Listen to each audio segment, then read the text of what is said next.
One of the biggest struggles in writing an essay is sometimes coming up with a strong introduction and conclusion. So I want to spend this time giving you some ideas and some tips about how to organize these paragraphs or groups of paragraphs and how you can make it interesting for your reader as well, while also staying focused on your topic. Introductions have a few main parts, and if you include all of these, as well as transition between these parts, then you should have a pretty strong introduction. You want to open with either a hook or an introductory strategy to catch people's attention and help them connect to the topic. We'll talk more about that in a minute. The second thing you want to do is then make the connection between the hook and your topic. If you just have a hook and then you jump to your topic, there's usually a big gap there. So you want to make sure you slowly build the connection between your intro strategy as well as the other points you want to mention in the introduction. You want to give any context or background information needed. You might need to summarize something, or you might need to give some background information on an issue. You want to use the introduction to do exactly that. Introduce whatever context your reader needs to know to understand your overall paper. And lastly, you want to slowly build up to that thesis at the end, piece by piece. The biggest issue I usually see in introductions are that they're either missing one of these parts I've just gone over, or that they have all the parts, but there are just these big leaps from one part to the next. So if you can smooth this out and transition and build slowly, that's going to be your ticket to having a strong, easy to understand introduction. Hooks are difficult for people sometimes, so I want to break it down and give you some examples. One thing you can do is start with some kind of descriptive language. Maybe you'll use some kind of metaphor like, some days I feel like I'm sitting on the curb of life. Something interesting, an image, a description of something to draw people's attention to the topic.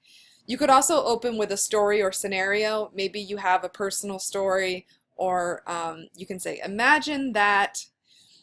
In that case, you can kind of set up some kind of scenario.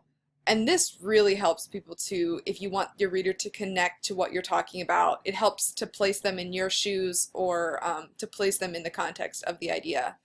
You can also open with a question or a set of questions. This is one of the harder ones because sometimes the question can it can't be just a simple general question. It has to be something interesting, intriguing, maybe a rhetorical question, or a sort of, a group of questions that builds some momentum. You can also use a famous quotation. This is sort of like a trademark way to open an essay, open a piece of writing that seems to universally work pretty well. So if you have an issue and you're not sure how to open your essay, Google your topic, Google quotations on your topic, and you'll probably find something really interesting that you could open with. Just make sure that you are giving credit to the writer or the person who said your quotation, and you put that in a signal phrase before versus after the quotation for flow purposes. Another way is to open with a fact or a statistic. This can be really helpful if you're trying to kind of shock the audience or open their eyes to some kind of reality. Just make sure that you're also giving a reputable source along with that you're not just kind of pulling it out of thin air. Your reader has to trust that you have accurate information. So those are some ideas for ways to hook your reader.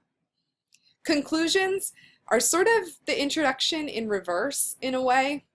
A lot of the things that you apply to the introduction could also work in the conclusion, but in the opposite order. You want to start by wrapping up, giving a clear signal to the reader that this is the end of the essay without saying this is the end of my essay.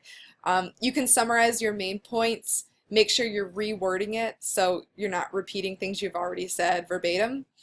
And then at the end of the conclusion, sort of magical thing that happens, which I think is the most difficult part of the essay to write, is that you want to leave the reader with something memorable. So if I'm reading your paper and I put the paper down and then I go to wash my dishes, I want to still be thinking about your paper and your ideas and your ending. So how can you make me keep thinking about that? How can you make a mark on me? And I think you can talk about contemporary context for ideas. You can explain why this is important. You could also end with one of the sort of hooks you used in the beginning. You could use a different one. You could come back around to the same idea and talk about it now that you've written the whole essay. There are a lot of different ways that you can do it, but you have to figure out, most of all, for introductions and conclusions, who you are as a writer, what your voice is, and sort of how can you best use your creativity and skills to make these particular sections of the essay interesting and easy to follow for your reader.